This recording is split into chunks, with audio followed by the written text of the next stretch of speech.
শেখ হাসিনা সরকারের পতনের পর দেশে এক মাসে যেসব পরিবর্তন হলো। বৈষম্যবিরোধী ছাত্র আন্দোলনের মুখে গত 5ই আগস্ট পদত্যাগ করে দেশ ছেড়ে ভারতে চলে যান সাবেক প্রধানমন্ত্রী শেখ হাসিনা। এরপর গত 8ই আগস্ট অন্তর্বর্তীকালীন সরকারের প্রধান উপদেষ্টা হিসেবে শপথ গ্রহণ করেন ডক্টর মোহাম্মদ ইউনূস। অন্তর্বর্তীকালীন সরকার ক্ষমতায় থাকার শুধু এক মাসেই ব্যাপক পরিবর্তন দেখা গেছে বিভিন্ন মন্ত্রণালয় থেকে শুরু করে সরকারের বিভিন্ন পর্যায়ে। তবে গত এক মাসে বিভিন্ন পর্যায়ে কিছু বড় পরিবর্তন এসেছে, যার মধ্যে উল্লেখযোগ্য পুলিশের থানায় ফেরা। বৈষম্যবিরোধী ছাত্র আন্দোলনে শিক্ষার্থীর পাশাপাশি প্রাণ হারিয়েছে পুলিশ সদস্যরাও, যার ভয়াবহতা আরও তীব্র রূপ নেয় সরকার পতনের খবর নিশ্চিত হওয়ার পরপর। সারা দেশের 639টি থানার মধ্যে অন্তত 450টি থানা সহিংসতার কবলে পড়ে।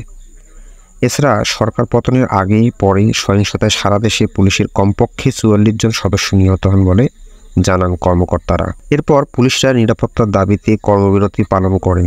তৎকালীন স্বরাষ্ট্র উপদেষ্টা অবসরপ্রাপ্ত brigadier general M Sakhawat Hossain বেশ কয়েক দফা বৈঠকের পর পুলিশের দাবি পূরণের আশ্বাস দেন। গত এক মাসে সরকারের প্রশাসনে ব্যাপক রদবদল দেখা গিয়েছে। স্বরাষ্ট্র, জনপ্রশাসন, স্থানীয় সরকার সহ বিভিন্ন মন্ত্রণালয়ে নতুন করে বদলি, পদায়ন ও নিয়োগ করা হয়েছে কয়েকশো ঊর্ধ্বতন কর্মকর্তাকে। অনেকেই হয়েছেন বিশেষ ভারপ্রাপ্ত কর্মকর্তাও। বেশ কয়েকজনকে বাধ্যতামূলক অবসরেও পাঠানো হয়েছে। সরকার পতনের বড় পরিবর্তন এসেছে বিচার বিভাগেও।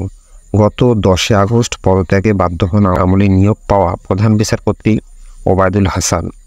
আপিল বিভাগের অন্য বিচারপতিরাও তার সঙ্গে পদত্যাগ করেন। এরপর নতুন বিচারপতি হিসেবে শপথ নেন আপিল বিভাগের বিচারক সৈয়দ রেফাত আহমেদ। একইভাবে আপিল বিভাগে নতুন আরও 4 বিচারপতিকে নিয়োগ দেওয়া হয়। সাবেক অ্যাটর্নি জেনারেল এম আমিন উদ্দিনের স্থলাভিষিক্ত হন সুপ্রিম কোর্টের জ্যেষ্ঠ আইনজীবী মোহাম্মদ আসাদুজ্জামান। এই এক মাসের মধ্যে বিশ্ববিদ্যালয়গুলোতেও অনেক বড় পরিবর্তন এসেছে।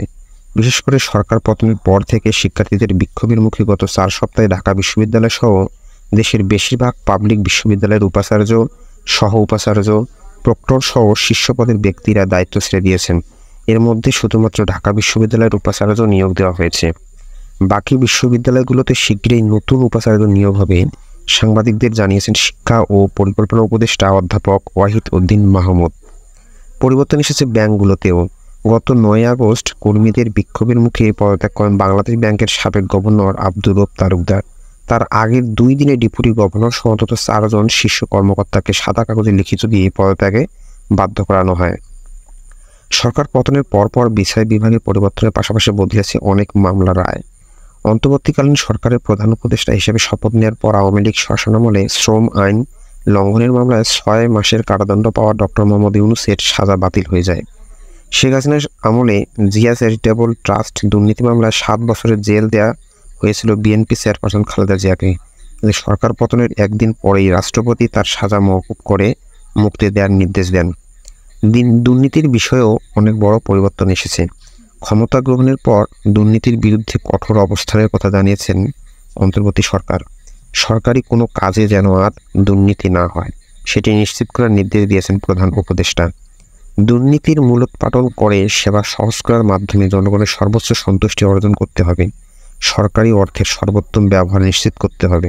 তিনি আরও বলেন, সরকারি কেনাকাটায় যথার্থ প্রতিযোগিতা নিশ্চিত করতে হবে। একই সঙ্গে স্বচ্ছতা ও জবাবদিহি নিশ্চিতে বিদ্যমান প্রতিবন্ধকতাগুলো দূর করতে হবে। শিক্ষা খাতে যা পরিবর্তন হলো এই এক মাসে, এসএসসি পরীক্ষা বাতিল করে অটোপাসের সিদ্ধান্ত এবং চলতি বছর 9ম শ্রেণীতে বিভাগ বিভাজন তুলে দিয়ে নতুন যে শিক্ষাক্রম আওয়ামী লীগ সরকার চালু করেছিল, অন্তর্বর্তী সরকার সেটিতে সংস্কার এনে আবারও বিজ্ঞান, মানবিক ও ব্যবসায় শিক্ষা শাখা চালু করার সিদ্ধান্ত নিয়েছে। শেখ হাসিনার ক্ষমতা চুক্তির পর মাত্র 10 দিনের ব্যবধানে সিটি কর্পোরেশন, পৌরসভা, জেলা ও উপজেলার মেয়র ও চেয়ারম্যানদের অপসারণ করে প্রশাসক নিয়োগ করে অন্তর্বর্তীকালীন সরকার।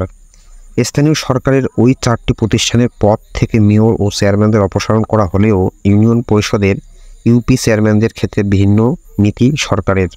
নিষেধাজ্ঞা কাটিয়ে সক্রিয় জামায়াত।